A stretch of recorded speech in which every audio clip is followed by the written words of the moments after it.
Well, hello. Thanks for inviting me to speak on behalf of the JPI. And we were present here for the past 2 days as well with our own events. One was about the JPI together with the JPI HDHL. Yesterday, one of our joint actions had a presentation, Daddy Pack. So, because we are talking about research infrastructures and aeronets, I have put on 2 slides about what is joint programming, because I'm not quite sure whether the complete audience knows what is a JPI. And JPI is about member states working together to tackle major societal challenges more effectively. And there are 10. And one of them is dealing with healthy diet for a healthy life. There are 3 more dealing with health. One's about more yes, better lives, the aging society. One deals with neurodegenerative diseases, and one with antimicrobial resistance. So why do we deal with joint programming? Well, I think a major reason to have JPIs is that there is a kind of common sense that about 10 to 15% of the budget for research is located with the European Commission, and that means that about 85 to 90% of the research funding is within the country. So if you really want to make a strong fist and progress in research, countries need to gather to work on on funding research together on a common vision. Within the JPI Healthy Diet for a Healthy Life, we try to coordinate food and health research programs across Europe, and we have actually expanded beyond the borders of Europe. We try to promote scientific excellence through joint activities by increasing scientific technological and innovative impacts of public investments, and we support cross-border collaboration and facilitate data pooling and their collection in a uniform and standardized way. And I think if you look at that specific sentence, you can already imagine that there is a possible collaboration with EuroDISH. So this is the vision of JPI HDHL. Before actually this month, it stated that in 2030 all Europeans will have the motivation, ability and opportunity to consume a healthy diet from a variety of foods, have healthy levels of physical activity, and the incidence of diet-related diseases will have decreased significantly. But since we have moved beyond the borders of Europe, we have changed the vision into all citizens. These are the countries who are currently involved. With the 25 countries, we are actually one of the bigger JPIs. The darker green countries are the full members, and the lighter green countries are the observer countries.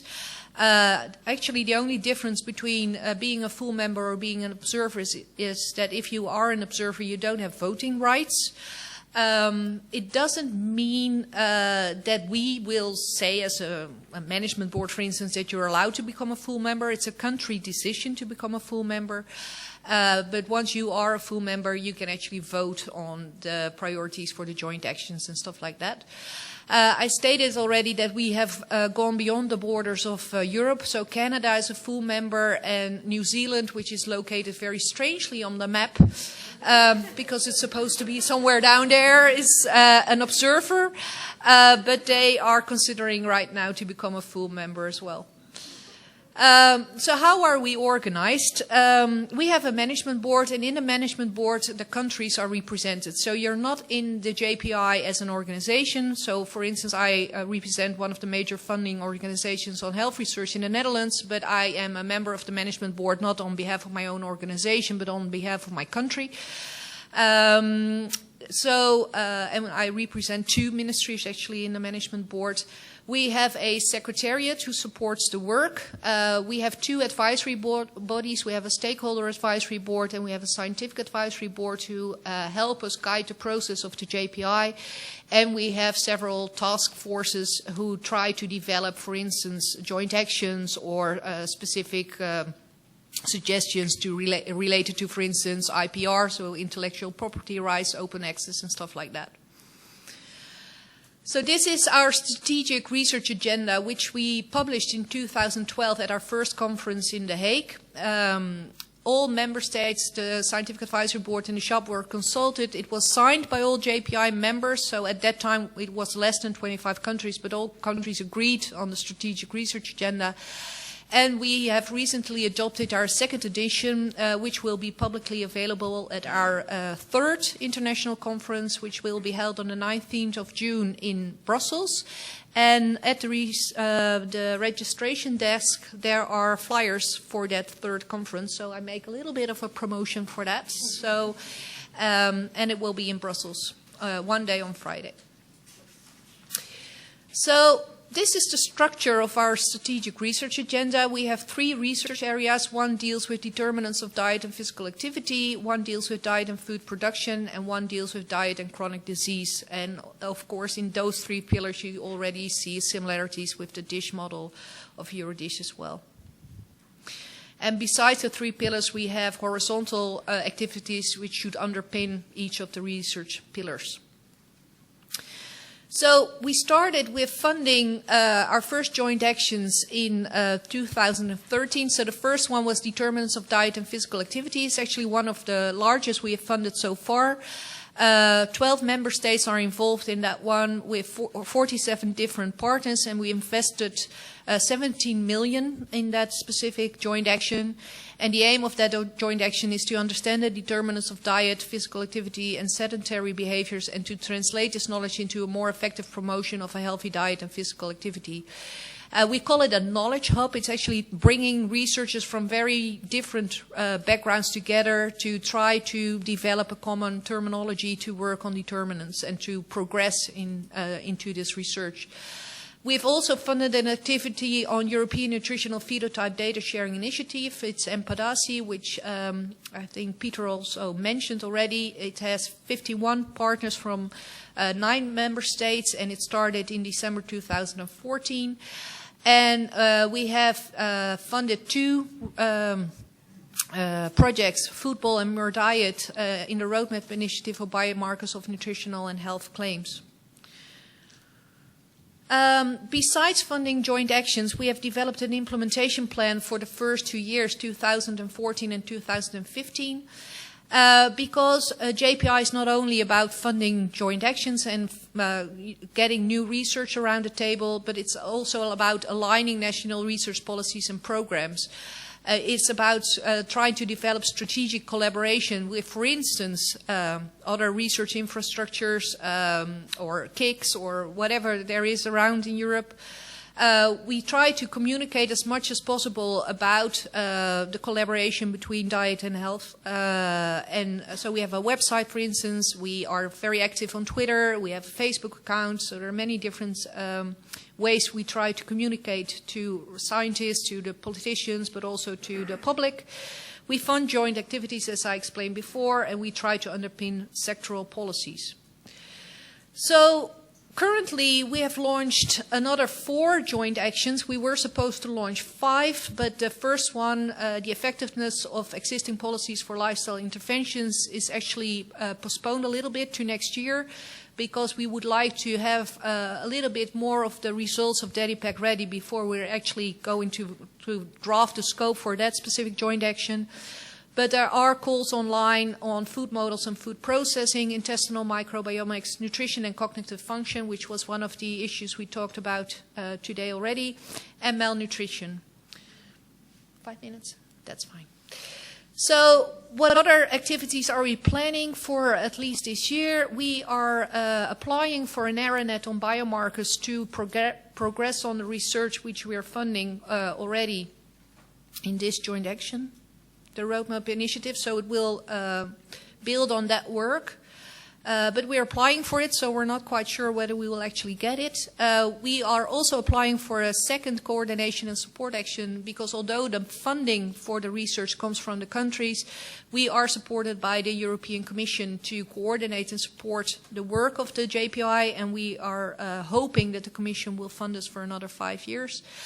And we will have, as I said before, the 3rd international conference on the 19th of June. What else are we doing is we are drafting a second implementation plan for 3 years instead of 2, because we think it will help us a little bit more if we expand the scope of the implementation plan.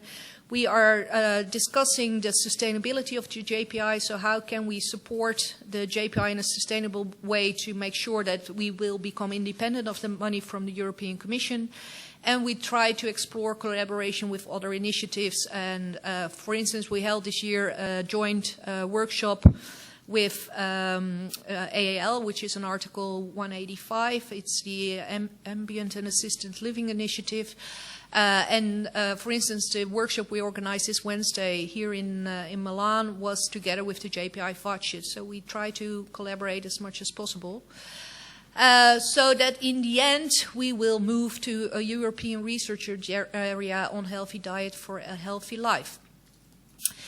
So what is the horizon? And this is also, I think, a little bit related to the discussion around EuroDISH. We envision a European Nutrition and Food Research Institute. That's what we will aim for. It will be a virtual research institute as far as we can see it now. And it will harmonize nutrition, food and health research. It will be a platform for harmonization and standardization in nutrition and food research and technology, data storage and handling. And I think that one is very similar to what EuroDISH is looking for. So I think instead of trying to do things differently, we should try to collaborate and see how that can actually connect. Although the scope of the JPI is much larger than the countries who are involved in EuroDISH right now. We will provide, hopefully, a standardized infrastructure to support and perform large multi-center nutritional interventions with a long-term follow-up. A critical open access internet resource for research on health, food and prevention of related diseases from early development, and we will provide a platform for continuous education. And as I said before, we don't have to do this all ourselves, but we would like to collaborate with all these initiatives to make one big institute where it all comes together. In our opinion, EuroDISH delivered important ingredients to come closer to this European Nutrition and Food Research Institute, both by mapping the relevant existing infrastructures who are there right now, to investigate the need for a research infrastructure in the nutrition, food and health area, and by suggesting an umbrella strategy needed to establish a research infrastructure in this area. And we would like to elaborate on this and see how we can connect. There's one more slide. So in this second implementation plan, we will work on the collaboration with, for instance, EuroDISH. We will develop future joint actions. We will collaborate or see how we can collaborate more with science and industry. So in this implementation plan, it will be stated where do we need to explore areas, where do we need to invest as countries, and where do we need to align, so with current and running initiatives. So we already had a workshop with members of the management board and representatives of the shop and the shop in London in March. We will also organize a workshop at the third conference, and we hope that this implementation plan will be ready in November 2015. So thank you very much for your attention.